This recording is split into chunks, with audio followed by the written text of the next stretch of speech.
Hello, everyone. Welcome back to the program of PyCon Sweden 2021. And now we are going to have our last keynotes of the conference. Exciting Friday afternoon.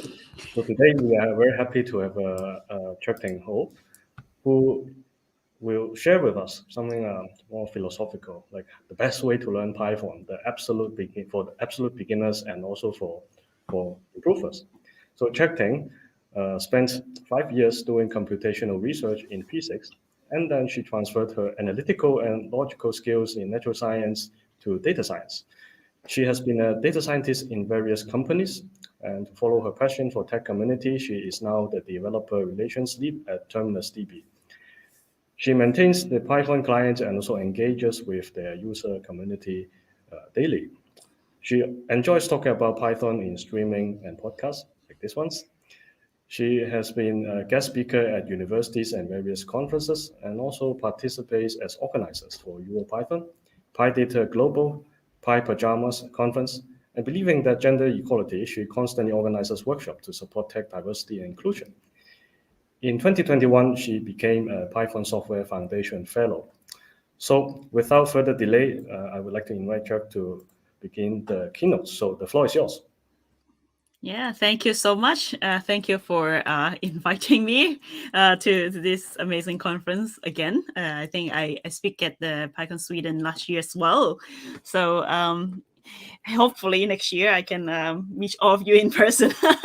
So thank you for tuning in for the talk. Well, it's a little bit of clickbait, isn't it? Like best way to learn Python. Everybody wants to find the answer for that. So just a little spoiler, it will be more like choose your own adventure style actually. So there will be an interactive poll. So if you're tuning in watching it on YouTube or whatever platforms, get your phone ready. There will be a live polling session, which is hopefully fun to do. So these are my contact information on the slides. If you want to chat with me afterwards, you're welcome to find me on social media, mainly Twitter, I think. So yeah, I'm Cheuk. So I love open source. I was involved in a lot of open source projects, and right now I'm so lucky that I work for Terminus DB, which is a open source graph database. So if you're interested in graph database, also feel free to talk to me about that. I'm so passionate about it. Also, I organize a lot of events, just like how Stephen introduced me. So PyData Global is coming next week, so I'll be there as well. So if you can't get enough, then you're welcome to join PyData Global. Also, there is Pyjamas conference that I would give you more information about later, so I don't spend too much time here. Also, I stream on Twitch during the lockdown. Right now, I'm doing less because the world opened up again and it's sunny outside. It's so tempting to just go out. So, but in the future, maybe I'll go back to streaming. We'll see. Yeah. So right now, I don't have a regular schedule, but all the recordings, highlights are available there. Also on my YouTube channel. So feel free to explore. So here is the interactive session. So before the talk, so let me start. I have to click start. So yeah, so what you can do here is to grab your phone. I have my phone and then scan the QR code and participate in this poll. So I should be able to see it here, the result. So yeah, you can start now. So what I'm going to do is I gotta also try it myself to make sure that it works. Yes, so you can scan the QR code and it will work. You can now start polling. So yes, already some poll coming in. And just let me know what's your level. It's just like a warm-up question. It doesn't really matter. Nobody knows what you're choosing. So it's anonymous. So I think there are some delay as well. So I would just like wait for a bit longer for you to vote. And so yeah, I can see that. Why this is not showing the word itself? So can I show that or not? Or I think I have to wait for this question to finish to show the result. I think that's what it is. Yeah. Okay. So, right. Let me see if I can stop and then see if I can see the answer. Oh no, it's not. Okay. So I think I would just comment from Helio that can you show the QR code again? Oh, the QR code, yes. Yeah. Here. Yeah. So maybe I'll just let you vote and then show you the answer. I think this will work better. So yeah, I've only used this like once or twice in my previous presentation. So yeah, so the logistic is still not very smooth. So sorry about that. But I will give you a shout at the end. I can see all the like how many people vote, how many like how many votes on each single one of them. But the color thing that I don't know why it doesn't show the actual answers to it, but I can read it out later. Yeah. Oh, hide answer while polling. Maybe I'm not hiding it. Then maybe I can show you later. Yes. Let's see. I don't want to show result in percentage as well. So, okay, there's a few of you have voted. So, is it okay to show the result now? Has anybody voted? Okay, so let's go and see. Okay, so it's still in percentage. It's still, I think I have to save, isn't it? To reflect the change. Yes, okay, now this is better. So, most of you are intermediate right now for the people who are voting at the moment, and some of you are advanced, and then but I'm glad that like there's no one choosing that is not interested in learning Python. Otherwise, it defeats the whole purpose of this talk. And I would say like, thank you. You can switch off your computer right now, I guess. But right now like seems everybody is interested in learning Python, even though like you're in a different levels. So for people who are advanced, I think that I may have. So these things that you may already done it when you were less experienced in Python. But let's see how what your opinion about these things, whether you agree or not. So I would go from the suggestions that I have for people who may just like get started, and then I'll go deeper and deeper to have like more and more kind of other advices. So I started with people who may have like haven't write Python before, have like no idea about Python. So it's quite difficult. I'm interested, I want to learn, that's why I joined this conference, but I don't know where to start. How should I do? So there are a few things you can do. So for example, the class and courses. So this is another vote. So let me go to the next question here. Okay, so for those of you who have your phone already ready, you can look at your phone and answer the questions about have you attended any Python classes or courses? So for those of you who just joined, you can still join by scanning this QR code. And then I would wait until most of you have voted, then I can show you the results. So I also voted myself and see. Okay. So I guess this time is much smoother, but I will give you a little bit more time as well for those of you who just joined this amazing interactive keynote that is very, new idea that I tried out. So yeah. So some of you have voted. So I will give a little bit more time for those who are just catching the train right now. Okay. So let's see the result. And so a lot of you have attended some kind of classes, some courses in one way or another. Sorry. Right. So I have also joined a online course when I just started learning Python. I have joined actually I started a course on Coursera. So at that time I was subscribed to Coursera, not advertising for them. I'm not subscribing anymore, but it was a time that, I have a lot of time to learn new stuff. And then I just go do courses after courses, and I come across like some Python courses and think, oh, that's good, because at that time I was already using Python in my work, but I think that sometimes it may be good to just start from scratch to get the idea. So the advantage about learning Python in a classroom or in a course is that it's a very structured progression. It is just like, you can start from very, very basic, from how to print something, how to do like arithmetic operation, to maybe and then now you can start writing function, and then this is a structure progression that is done by assumingly like someone who provided this course is very knowledgeable, very have experience in teaching. They know this will be the best for the students to learn. So that's why, that's also the reason why at that time I was like, even though I already using Python, I started this course just to, even though the thing at the beginning is quite easy, I already know, but I want to go through this course online to learn, to kind of get a better understanding of, I may have missed out something very easy because I've never used it, right? So that's good to go through the class. And then the concept is explained by the expert. So sometimes, you can do something. With Python, and then you don't know why it works, right?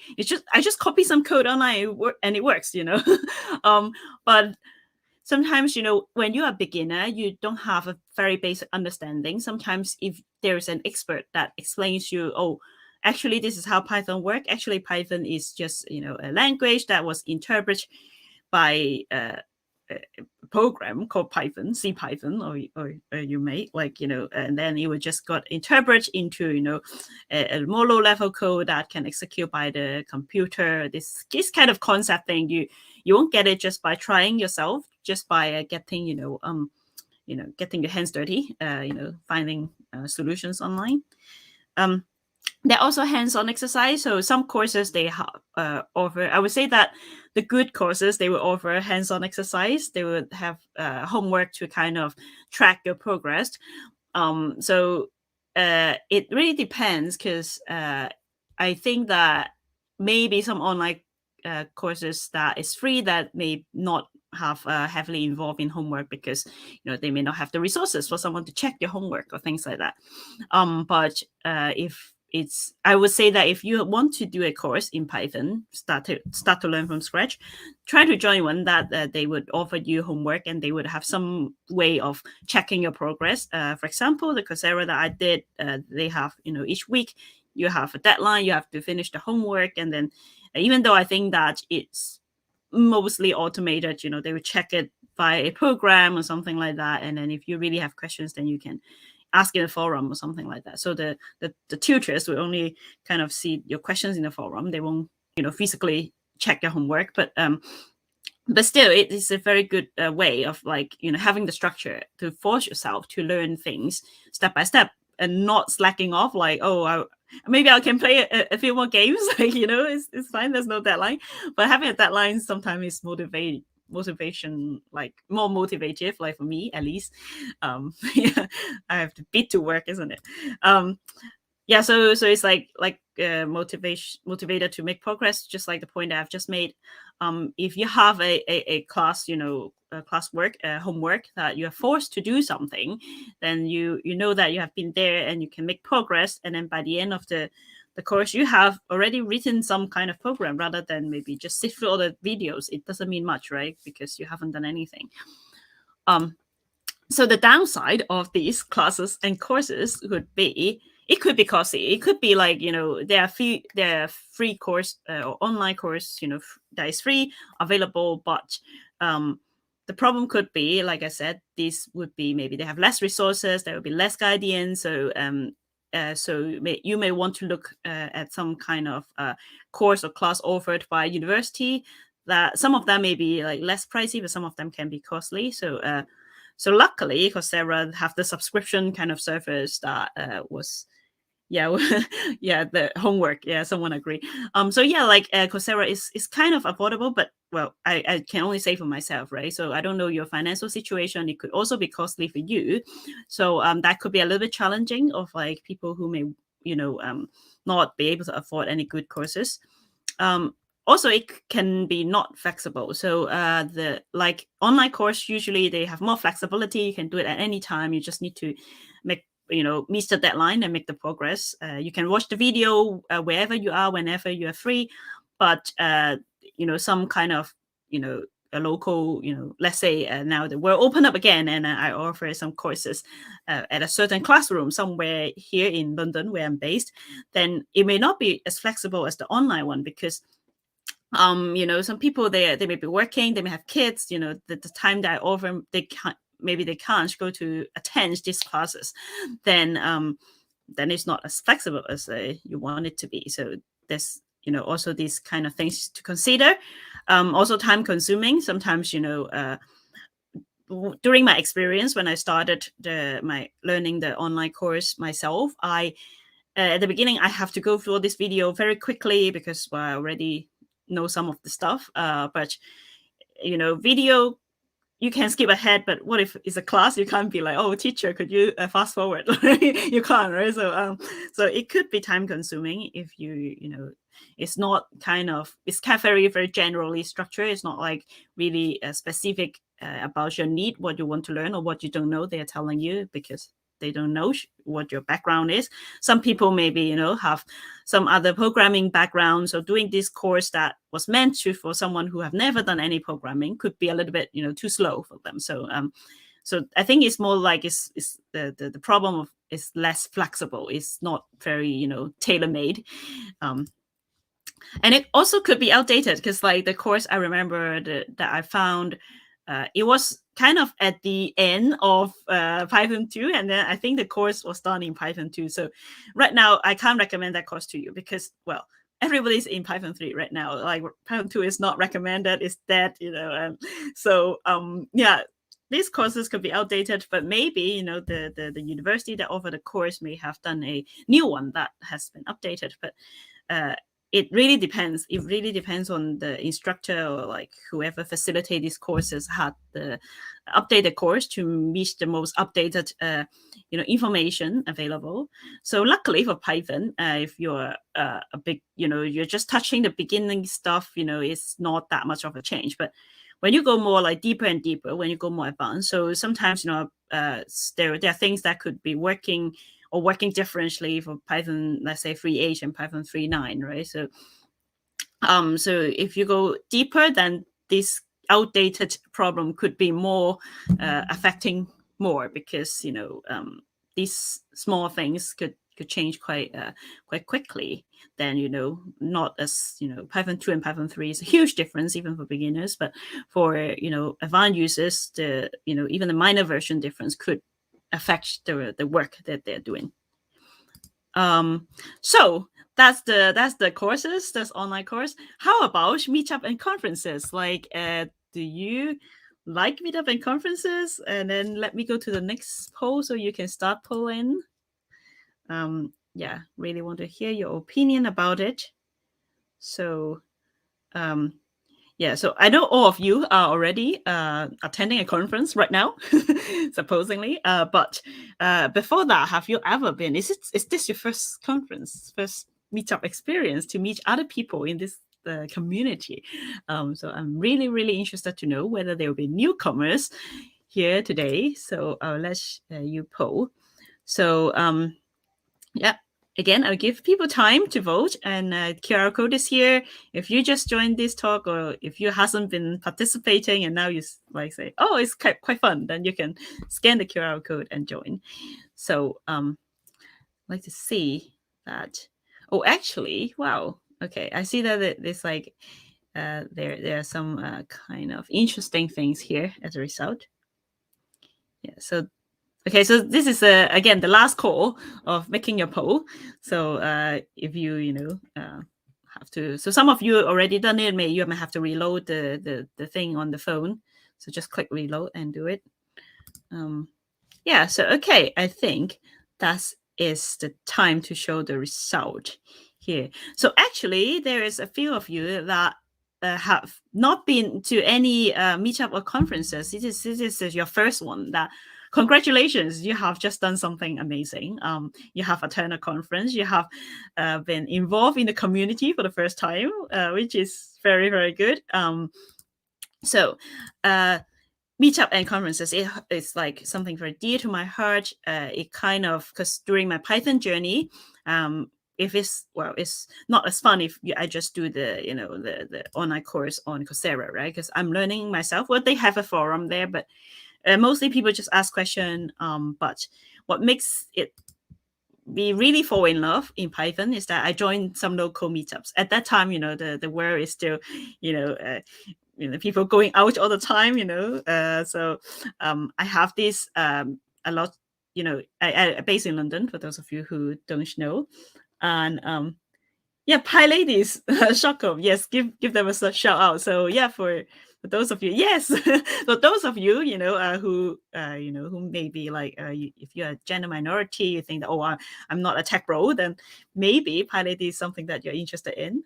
So you can join. They have a really, really, really good network of Pythonistas there. So yeah, I joined my local meetup group. So not just Pie Ladies London, but also there are other smaller groups, because London is a place that is full of meetup before the pandemic. So I was like, I had pizza phobia because I've been to too much meetups.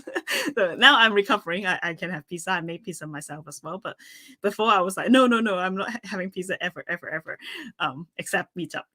Everybody's eating pizza. But I do make a lot of good friends. I would say that a lot of my good friends in London, because I didn't grow up in London, so I have to start all my friendship circle when I first moved here. So a lot of the good friends that I have made during my first few years in the UK is through meetups.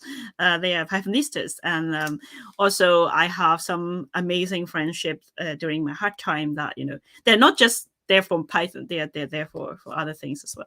Also socializing. Who doesn't like socialize? Sharing pizza together.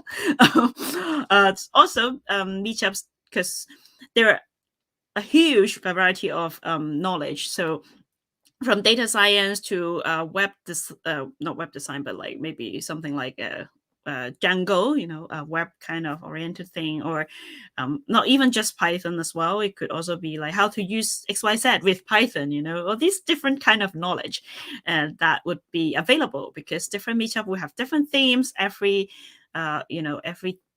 events that they will have different speakers who are specialized in different things. So there's a huge variety of knowledge that is accessible.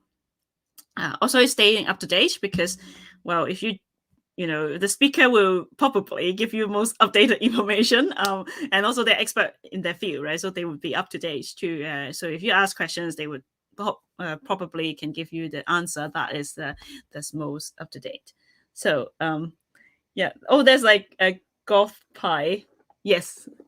Yeah, so there's another. So shout out to all these amazing conferences. Any more, please slide them in. I'm happy to promote all of you as well. So yeah, that's good.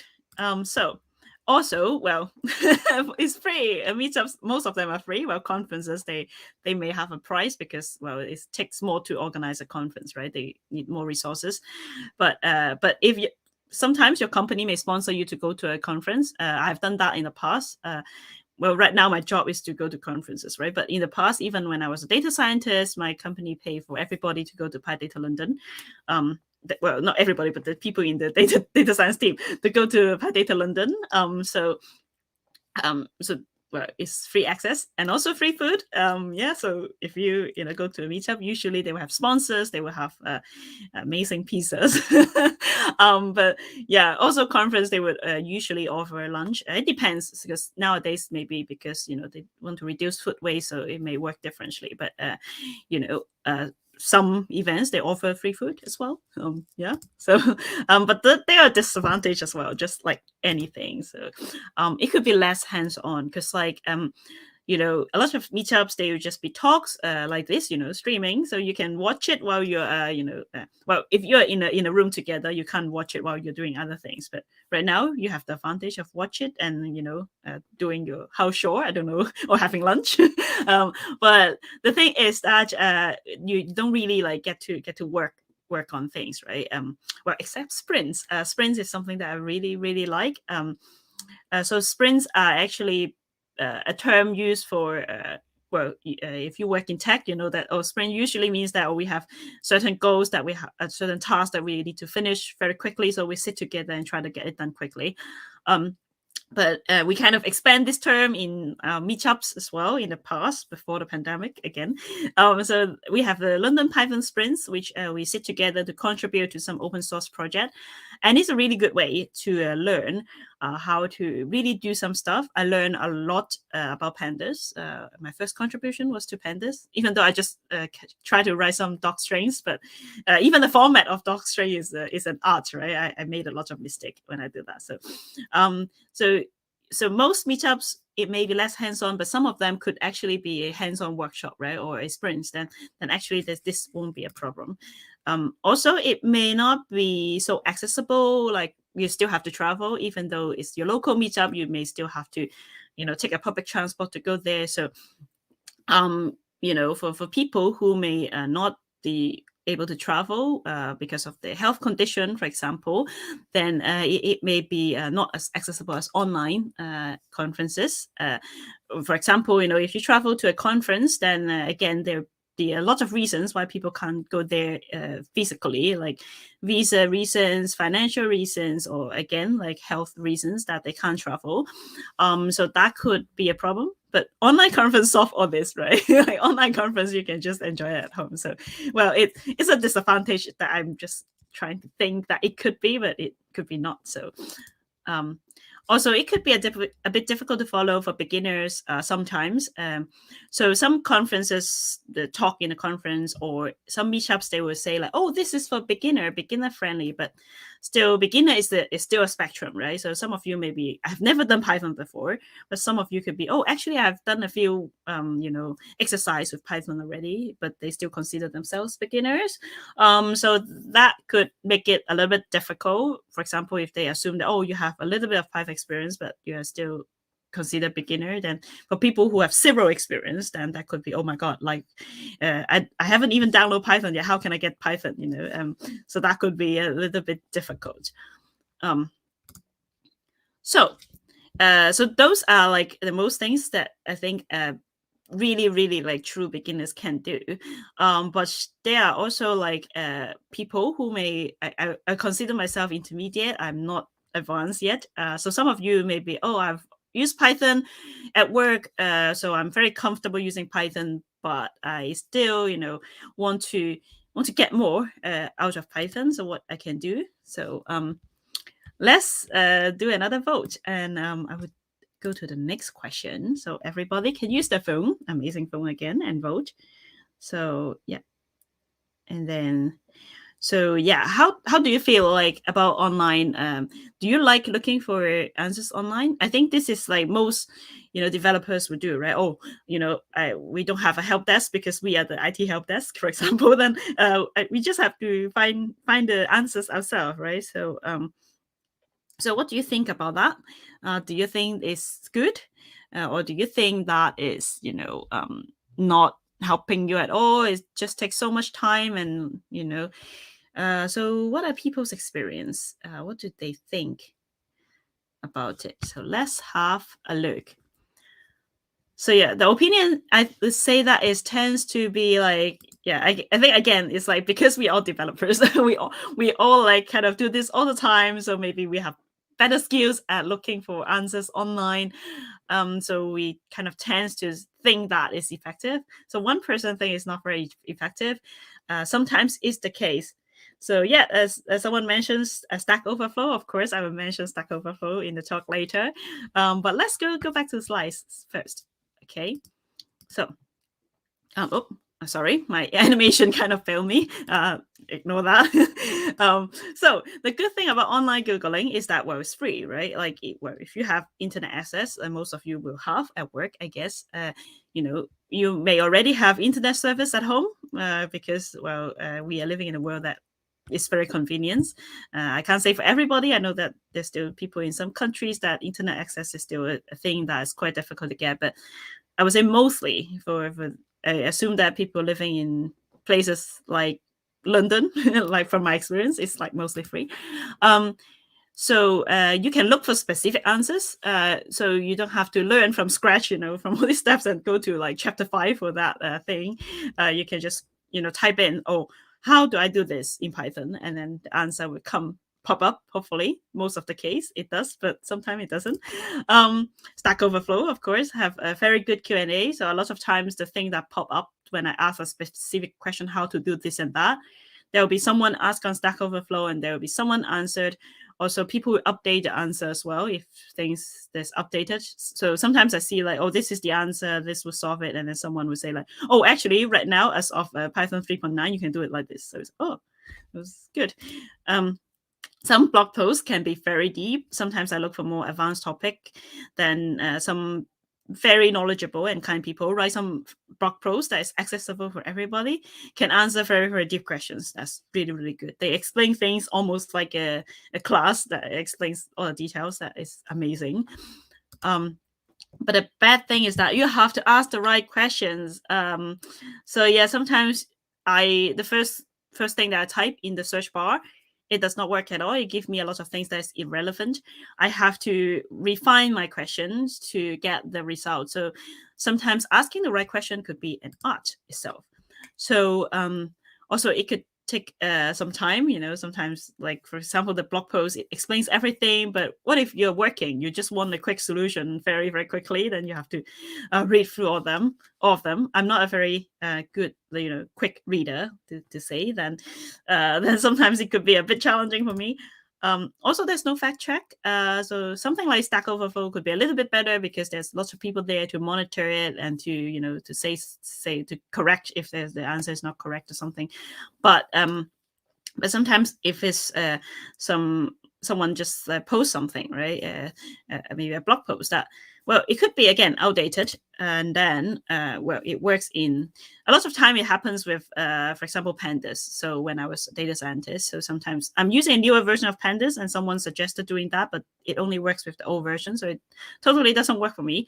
Or also TensorFlow also have this kind of problem. So because it's a new tool at the time and it was developing very fast, so someone posts that is, oh, I have an example of doing this, but it will only work in the older versions, then it's kind of becoming a problem.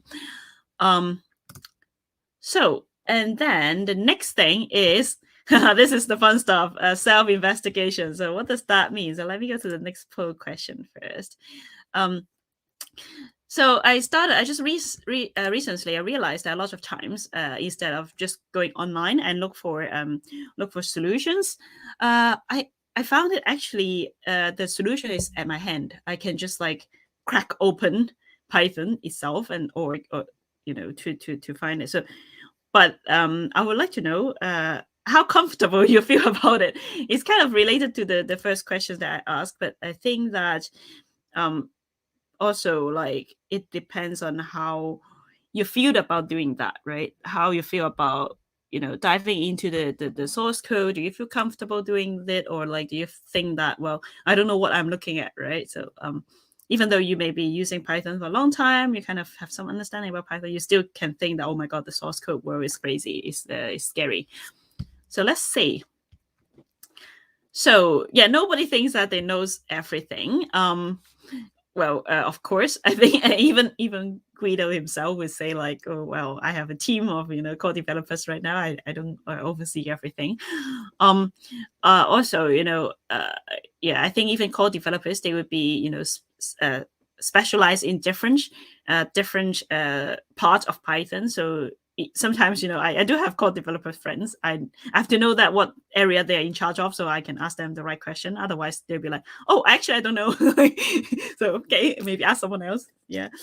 So yeah. Oh yeah, there are actually very difficult stuff in Python. So sometimes you think that but and then like you encounter something that is a bit out of your expectation. It's like, oh wow, Python can do that. I didn't know about it. Well, I'm learning something new every day, right? So it could be the case as well. So I think that it's really good that like you're quite confident in looking at Python. So I'll share you with my experience about that. So recently, so my story is that recently I'm working with enum in Python. So for me, that was new thing because like during my data science years, I rarely use enum, but right now I'm developing something for my company, and then I have to look at how enum works. And but actually, most of the time, I can just see how enum is defined. The Python enum is defined on GitHub, because like the C Python source code is on GitHub. So when I look at enum.py, so then I kind of, oh, that's why I got this error. Oh, that's why it won't work that way. So it's actually sometimes it could be helpful. But I would say that most of the time I just look at those libraries that is written in Python for the for the C part, I think is still quite difficult for me, in my opinion. But I think if some of you have more experience with C, then maybe you can have a look and but I think I'm still not there yet. Also, dir is your good friend, because and then it doesn't need internet, you already have it, right? So but those who doesn't know dir, there's actually checking the test suite. Yes, so that's a very good suggestion. Yes, that would be very helpful as well. How you can use it, because the test will be writing it, right? Yes, nice example, exactly. So but dir also can help. Well, there's a lot of chat here now. Yes, we have a lot of Python packages.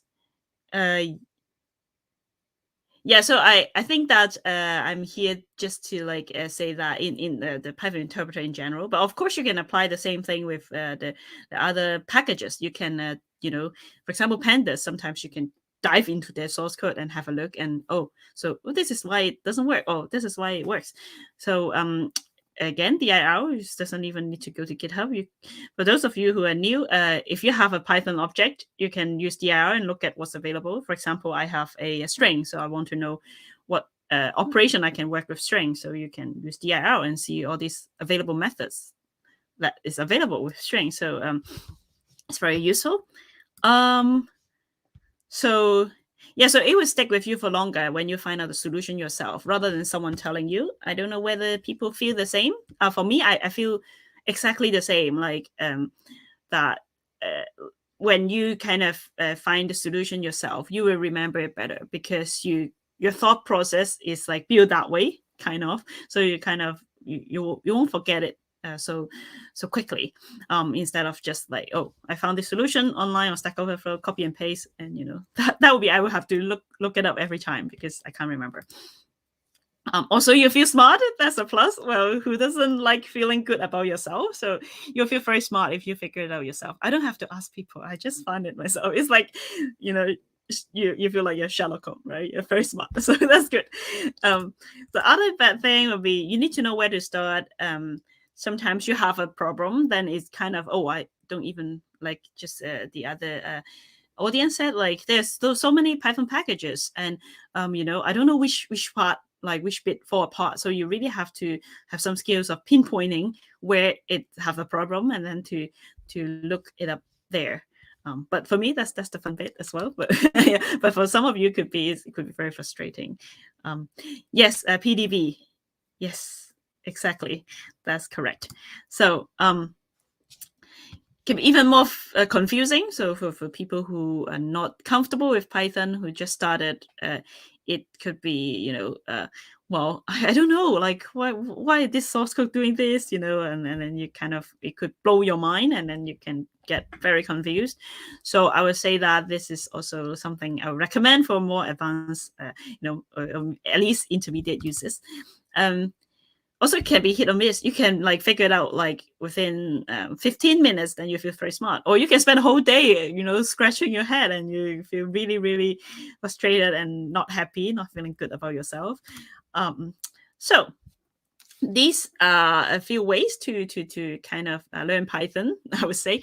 But what if I'm struggling with some questions? What can I find? Where can I find help if I need help? If I'm working and I have questions that I want an answer. So where can I find the help? So first of all, we all love this Stack Overflow. So I want to know what people think about Stack Overflow. What's your experience with it? Let's say, have you asked questions on Stack Overflow ever? If you do, what's your experience? Do you like it or do you not like it? Oop. Debugger, yes. So someone's talking about debugger. Yeah. I love PDB as well. So before, I think a few years ago when I was still starting out, I print out everything, and then recently I just found that PDB is much more convenient because, like Alexander commented, I can use dir to check which part doesn't work, right? So let's see what people think about Stack Overflow. So, okay, so some of you hasn't asked question there. That's okay. Also, some people love it. Wow, there's lots of people who have used it and loved it. So yeah, I think that's why there's a split, right? Some people don't ever want to ask questions there. It's quite scary. Some people say, oh, it's very good experience. It's amazing. So let's have a look at what's going on with Stack Overflow. So the good thing about Stack Overflow, there's a big community there. So usually you can find help, so there's very knowledgeable people there because there's a big community. It consists of a big pool of people, not a lot. I don't know how many percentage, but like, I think that quite a lot of them is quite knowledgeable. They can answer any questions because, like I said, people are expert in different things, right? So you will find expert of whatever you want to ask there. You may get an answer very quickly because there's a lot of people there, lots of people hanging around, a lot of people, checking. Because for those of you who hasn't created an account with Stack Overflow, they have this like point thing that is almost like playing a game. The more question you answer, also they have these kind of whether your answer is good but that's the detail. But in general, the more help you offer on Stack Overflow, the more points you get, and that encourage people to, hang out there and try to help people, right? But there's a few downside, even though it's very convenient, and I know some of you loved it. But it's quite scary. I was scared of it. Like, I've just recently created an account on Stack Overflow. That's how scary it is for me to feel. Because the reason being that sometimes if you ask a question, you can get frowned upon. That someone may say that you didn't provide enough information and your question is not good for whatever reason. So when you see that some threads, some people ask a question and then say, oh, this is a duplicate, all this stuff, and then people get a little bit upset about this person asking a question, then I think it could be scary. I think generally, like, I understand why, because there's a huge amount of float on Stack Overflow, really overflowing, right? So people really want to encourage good questions and, don't ask duplicate questions. But I think that people can be a little bit kind when this happens, because probably this person doesn't want to look bad. It's just that they may be a beginner. They don't really understand how it works. So I think people can tell them that, maybe you shouldn't do it this way next time, and just be more kind to the new users. So to avoid toxic behavior, I think it's just to be kind, right?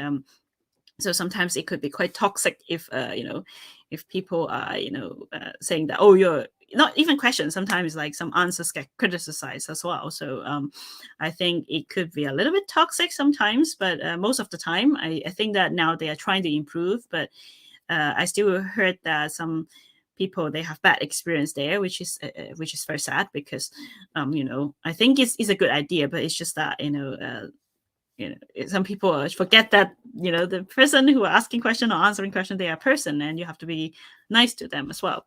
So GitHub is I think that I really like hanging out on GitHub, because my work is on GitHub, but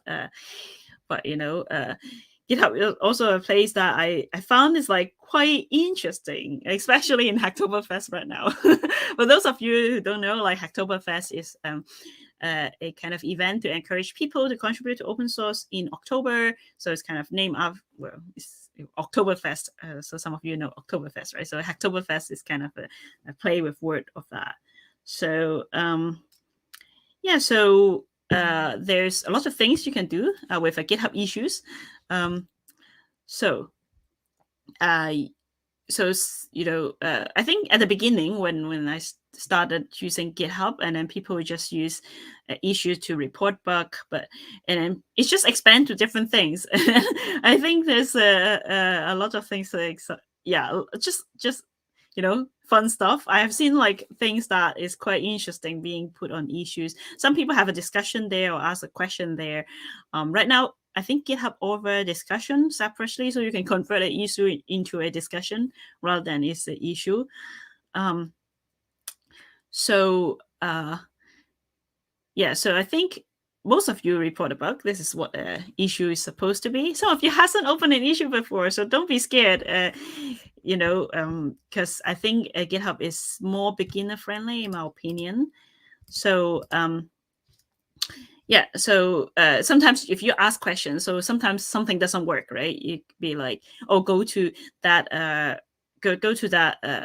and ask, oh, I have encountered this and this. So you may not sure that is a bug, right? But if you ask a question there, someone may give you a workaround, give you a solution, or someone just like say, oh, actually that's a bug, good find. So yeah, it could be reporting a bug and contribute to the library without you actually consciously thinking you're doing that. Maintainers, I think most of the maintainers I have encountered, they are very helpful, they are very kind. So even though you ask something that, oh, it's not a bug, they are happy to just like guide you in the right direction, why it doesn't work, and then maybe you use it wrong, you should do it this way instead. Also, if you have post something there, a lot of times, when I told you I was like searching online, and for some, like most of the time, the first thing pop up is StackOverflow, but the second most often is a GitHub issue actually. So if I encounter the same problem and then I saw someone already say something on the GitHub issue and then someone already answered, then it's just like Stack Overflow, right? I got an answer from maybe from the maintainer themselves. So, first-hand information acquired. But you need to ask in the right repo. I remember I was having some trouble with some kind of versioning stuff, and I thought it's talks that caused that problem, and I asked there, and then so embarrassingly, like that's not what it is. That's some other libraries that caused that problem. But the talks maintainer is very kind and tell me, oh, actually, you're looking at the wrong place. It's like, okay. So yeah, it's a little bit embarrassing, but it's actually good. Saying a stranger comment, bug report. Yeah, actually maintainers love that. Like they love interaction, so don't feel shy to ask questions. They would love to for popular library like pandas, maybe you would take some time for someone to reply to you, but maybe someone in the community already answered, not necessarily maintainers. But yeah, generally I think for open source project, it's healthy to have this kind of interaction between people, between maintainers, users, maintainers, so.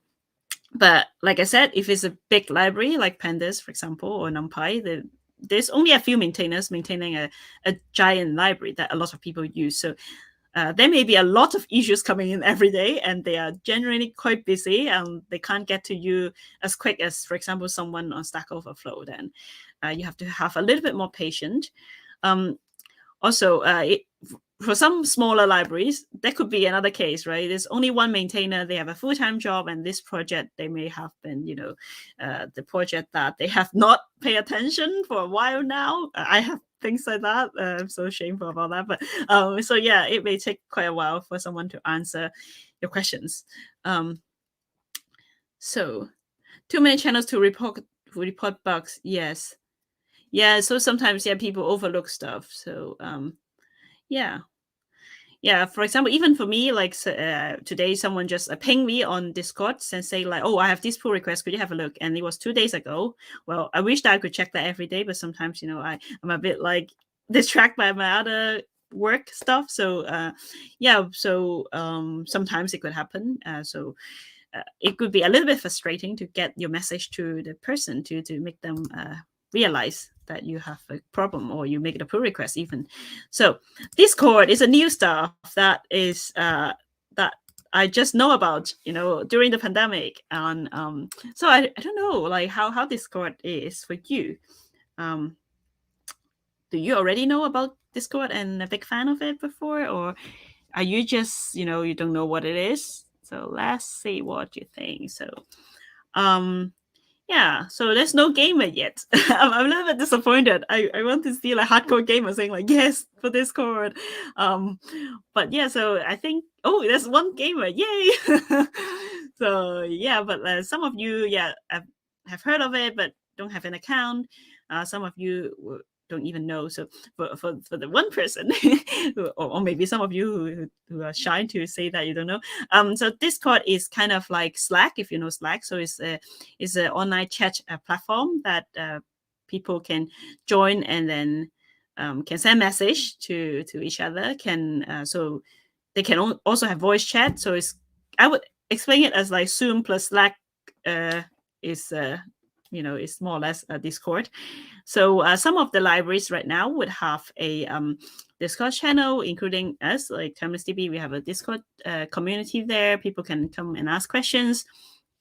But I think that I would mainly cover one awesome community on Discord, that is Python Discord. Who figured? So it's just called Python Discord. It's public; everybody can join. If you haven't joined it, you may want to join. So the good thing about it is that there is actually a asking for help mechanics there. So you can actually, the board will tell you, oh, you can claim a getting help, a room, and then someone can join you, and so yeah, there's actually a question asking mechanic. So they have these in mind, that a lot of people who join Python Discord may want to get help, and so you can actually open a chat room or claim a chat room in their case. Well, there's a bird outside my window. Sorry, I got distracted.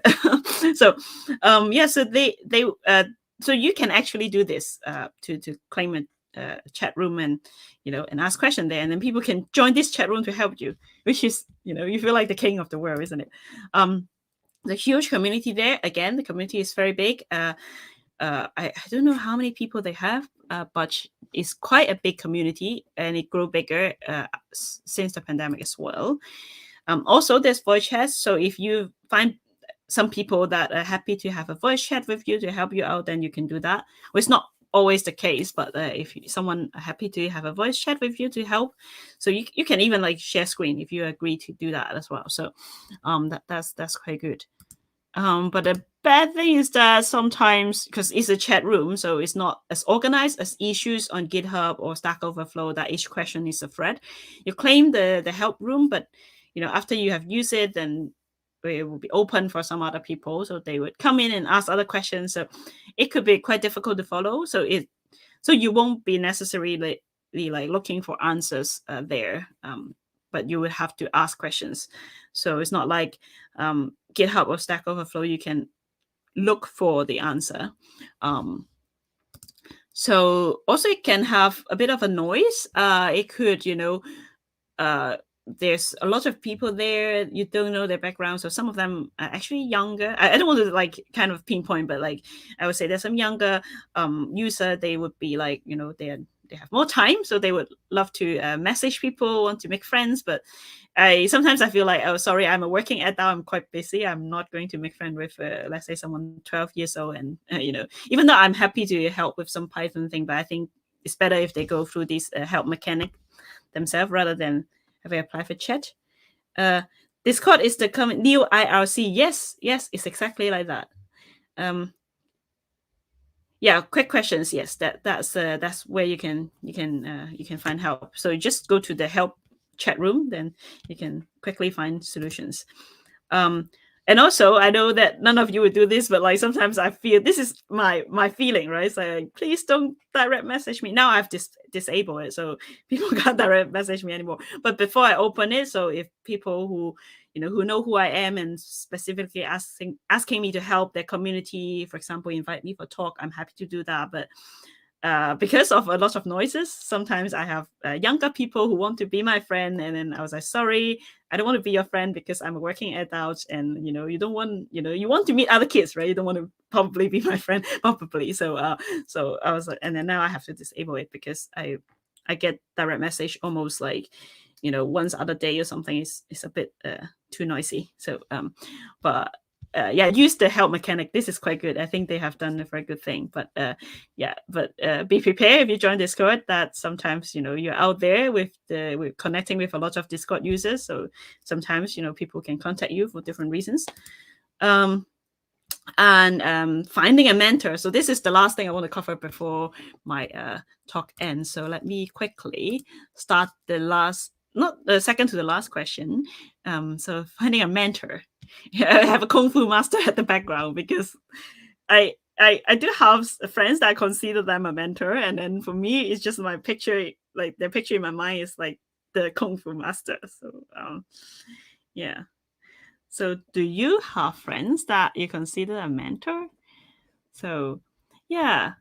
Okay, this is interesting because like I think that now during the pandemic, a lot of people connect with people online, but personally for me, it's quite difficult to make a connection online. So like I said, when people message me out of the blue and say, "Oh, can we be friends?" I would say, "Sorry, I mean, like, I already have a lot of friends, like colleagues, people I met in the conferences in the past, people I met in the Meetup. So it's quite difficult to make friends online. I would say that, and also."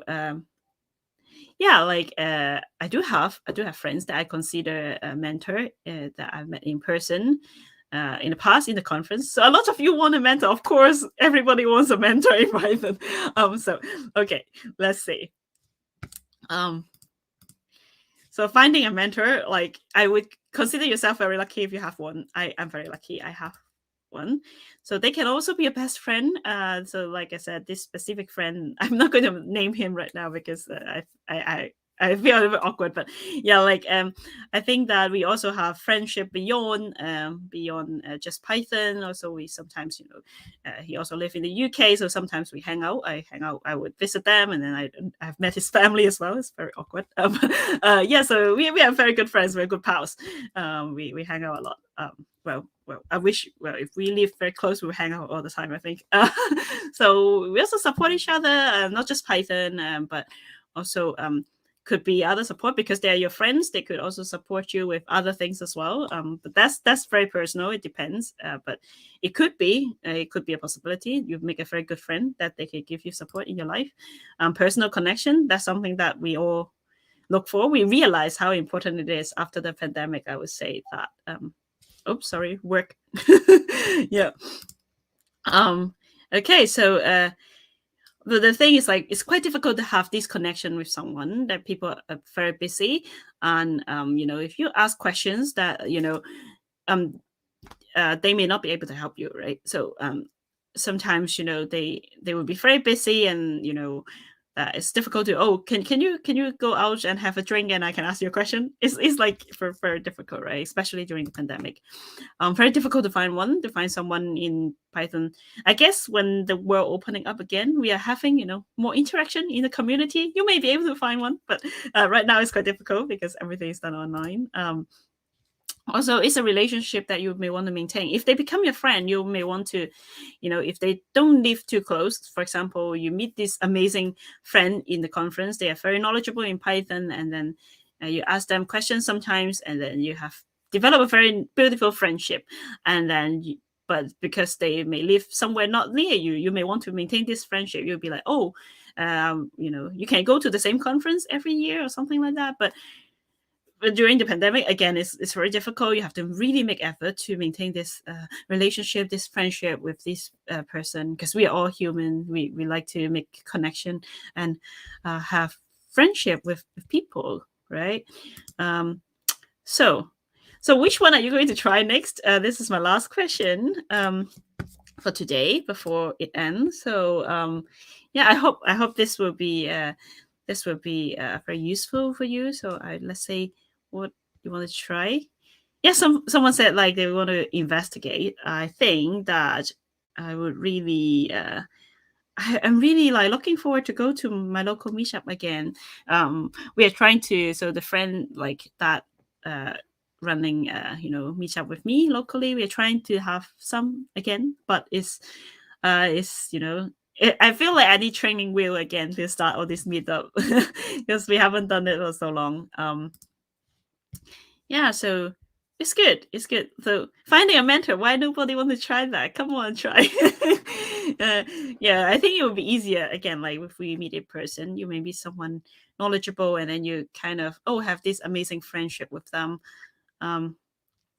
So yeah, but definitely go to local meetups, go to another conference. I think my time is almost up. So okay, so I will just wrap it up. So remember, you're not alone. The community is there to help. So the last thing I want to sell is this slide. Is the PyJamasCon 2021. It's on the 4th of December. More information is on the website there.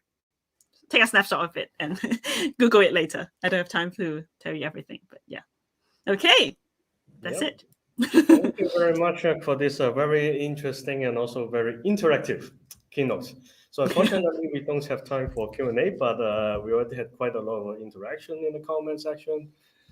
And then I also have one more comment. So it's Tobias. I would like to mention online challenges as a source of learning by exercise. And he really recommends Advert of Code. Yes, that's something that I haven't tried myself, so I can't comment, but I've heard about it. I've heard some good things about it. So yeah. Yep. Okay. But anyhow, so it's a Friday afternoon, so please continue to watch the other stream in our amazing program and also sign up for the event if you have not done it yet. So thank you very much for watching this keynote and have a nice day. Thank you.